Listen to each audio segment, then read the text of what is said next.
आखिर कौन है प्रेमानंद महाराज, जिन्होंने विराट कोहली से लेकर बड़े बड़े सेलिब्रिटी को अपना भक्त बनाया हुआ है। कैसे प्रेमानंद महाराज जी साधु बने और उनके पास ऐसी कौन सी दिव्य शक्ति है जिसकी वजह से इतनी बड़ी समस्या होने के बाद भी वे अभी तक जीवित है। क्या प्रेमानंद महाराज जी सही में भगवान श्री कृष्ण के अवतार हैं? इसकी सच्चाई के बारे में जब आपको ये सबूत दिखाएंगे तो आप भी यकीन नहीं कर पाएंगे। तो चलिए जानते हैं प्रेमानंद महाराज जी के बारे में कुछ ऐसी बातें जो बेहद कम लोगों को पता है। प्रेमानंद महाराज जी को आज कौन नहीं जानता। वे इन दिनों सोशल मीडिया पर इतने वायरल हैं कि उनके भजन और सत्संग सुनने के लिए लोग विदेशी से भी भारत आते हैं। केवल आम जनता ही नहीं बल्कि बॉलीवुड से लेकर क्रिकेट जगत के कई बड़े बड़े सेलिब्रिटी भी प्रेमानंद महाराज के भक्त हैं। इतना ही नहीं, जब प्रेमानंद महाराज जी वृंदावन की गलियों में निकलते हैं तो उनके दर्शन पाने के लिए लोगों की भीड़ लग जाती है और उनके दर्शन पाकर लोग अपने आप को धन्य महसूस करते हैं। प्रेमानंद महाराज जी की ख्याति का अंदाजा इसी बात से लगाया जा सकता है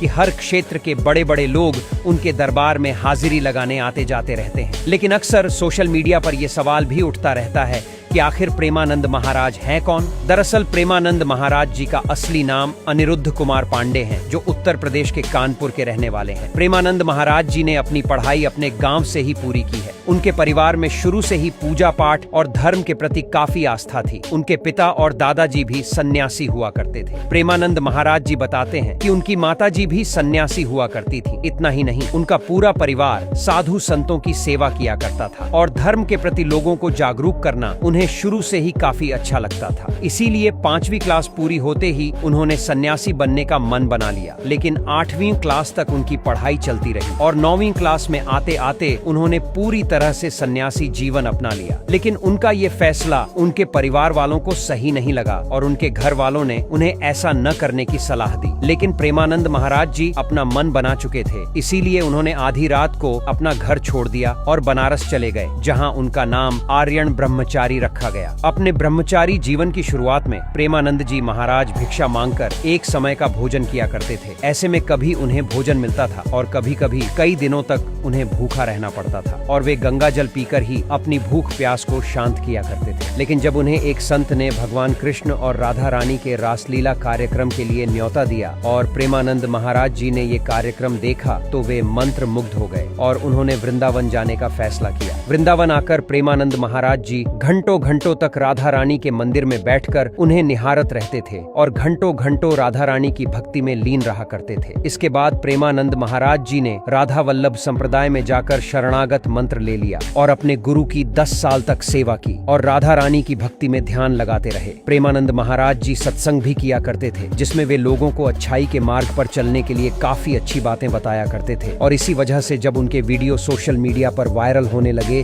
तो केवल भारत ही नहीं बल्कि विदेशों में भी उनके लाखों भक्त बन गए और आज बड़े बड़े सेलिब्रिटी भी प्रेमानंद महाराज के दर्शन के लिए वृंदावन आते हैं। कुछ लोग प्रेमानंद महाराज जी को भगवान कृष्ण का अवतार भी बताते हैं, लेकिन प्रेमानंद महाराज जी का कहना है कि वे तो केवल भगवान कृष्ण और राधा रानी के एक छोटे से भक्त हैं। इससे ज्यादा वे और कुछ भी नहीं है और यदि किसी को भक्ति करनी ही है तो वे उनकी नहीं बल्कि भगवान कृष्ण और राधा जी की भक्ति करें। दोस्तों, प्रेमानंद महाराज जी के सत्संग सुनकर बड़े से बड़े पापी लोग भी अच्छाई के मार्ग पर चलने के लिए तैयार हो जाते हैं। क्या आप भी प्रेमानंद महाराज जी को एक सच्चा संत मानते हैं? तो वीडियो के कमेंट में राधे राधे लिखना बिल्कुल ना भूलें।